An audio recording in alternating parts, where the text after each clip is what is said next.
فهل من مدكر الرحمن الرحیم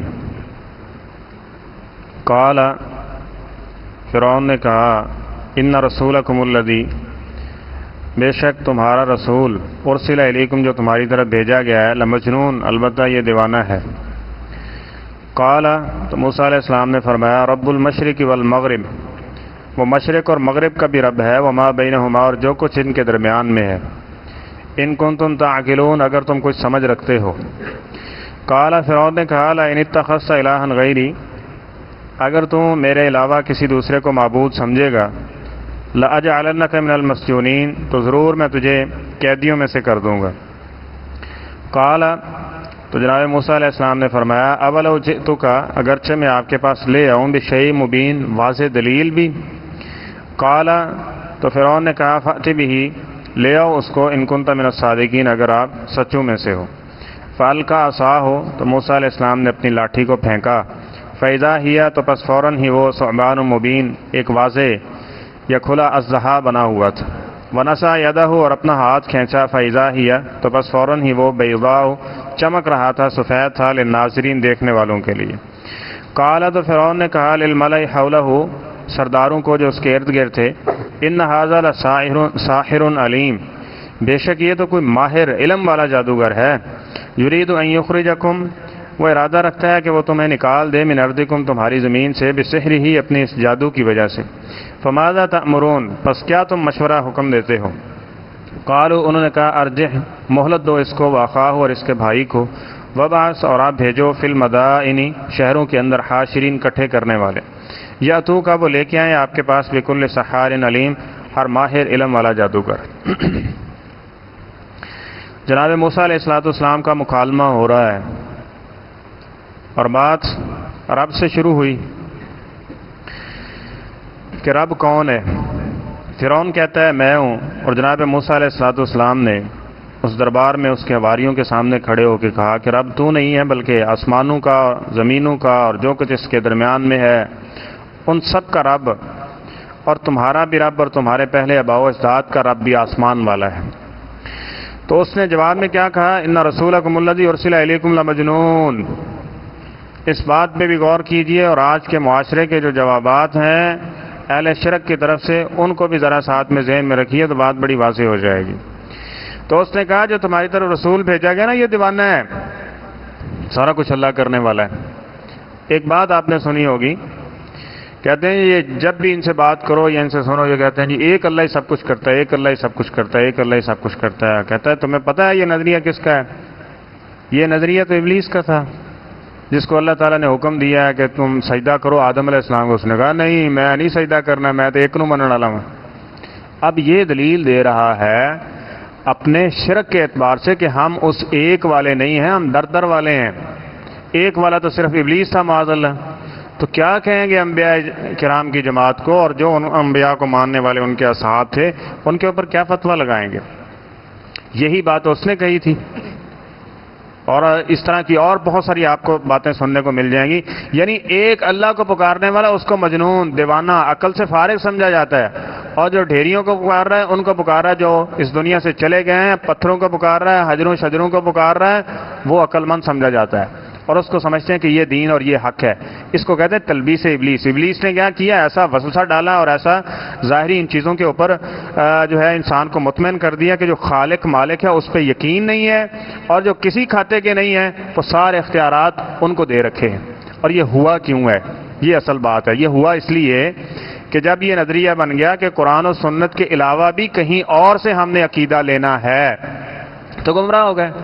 جب تک قرآن و حدیث سے عقیدہ لیتے رہیں گے کبھی بھی گمراہی نہیں آ سکتی۔ اس لیے قرآن و حدیث کو پڑھیں گے تو نتیجہ یہ نکلتا ہے پھر ایسے لوگ اللہ تعالیٰ بہت ساروں کو ہدایت دیتا ہے، لیکن بسا اوقات ایسے لوگ جب قرآن و حدیث کو پڑھتے ہیں تو کہتے ہیں کہ میں نے قرآن مجید کو بند کر کے رکھ دیا اس لیے میں پڑھتا جا رہا تھا، گمراہ ہوتا جا رہا تھا۔ یعنی قرآن و حدیث کو گمراہی گردانا جاتا ہے۔ تو اس لیے یہ دیکھیں اس فرعون نے کیا کہا کہ جو تمہاری طرف رسول بھیجا گیا نا یہ مجنون اور دیوانہ ہے، اللہ کی بات کرتا ہے کہ رب تمہارا اللہ ہے، نہریں میرے حکم سے چل رہی ہیں۔ شفائیں میں دے رہا ہوں، تنگیاں ان کی میں پوری کر رہا ہوں، دور کر رہا ہوں، ضرورتیں میں ان کی پوری کر رہا ہوں، اور یہ کہتا ہے کہ رب آسمان والا ہے۔ موسیٰ علیہ السلام نے مزید دلیل دی، قال رب المشرق والمغرب، کہا تمہارا رب وہ ہے جو مشرق کا بھی رب ہے اور مغرب کا بھی رب ہے، وما بینہما، اور جو کچھ اس کے درمیان میں ہے، ان کنتم تعقلون، اگر تم عقل رکھتے ہو۔ ان ظاہری اسباب کو دیکھنے کے اوپر اور ان ظاہری اسباب کو سامنے رکھتے ہوئے اگر تم نے رب ماننا ہے نا، تو سب سے بڑے تو پھر اس دنیا کے اندر سب سے پہلے اور بادلیل رب تو ماں باپ بنیں گے۔ پھر ماں باپ پالتے ہیں، کھلاتے ہیں، جب اس کو کوئی بھی اس کا سہارا نہیں ہوتا، دوسرا بندہ اس سے نفرت کر رہا ہوتا ہے تو ماں اس کو چوم چاٹ رہی ہوتی ہے، تو پھر تو سب سے پہلے تو ماں کو رب بنانا چاہیے۔ ضروریات تو وہ بھی پوری کرتی ہے۔ باپ جو سارا دن سردی گرمی کے اندر جھلس کے وہ آ کے اس کے لیے روزی روٹی کما کے لاتا، اس کو رب کیوں نہیں کہتے؟ ایک جو ڈھیری کے اندر سویا ہوا ہے، جس کے اوپر منو من مٹی ڈال دی ہے، اس کو رب کس فلسفے اور کس نظریے کی بنیاد کے اوپر بنا دی ہے؟ جی یہ ہم نے بس گئے تھے، ہماری ضرورت پوری ہوگی، تو اس سے پہلے تو ضرورتیں تمہاری زبان سے نکلتی تھی، بلکہ زبان سے کیا تمہیں زبان بھی نہیں ملی تھی، اس وقت تمہاری ضرورتیں جو پوری کر رہا تھا وہ رب نہیں ہے۔ تو جس سے مانگ رہے ہو اور دے اللہ رہا ہے، اس کی طرف نسبت کر کے کہتے ہو کہ یہ رب ہے۔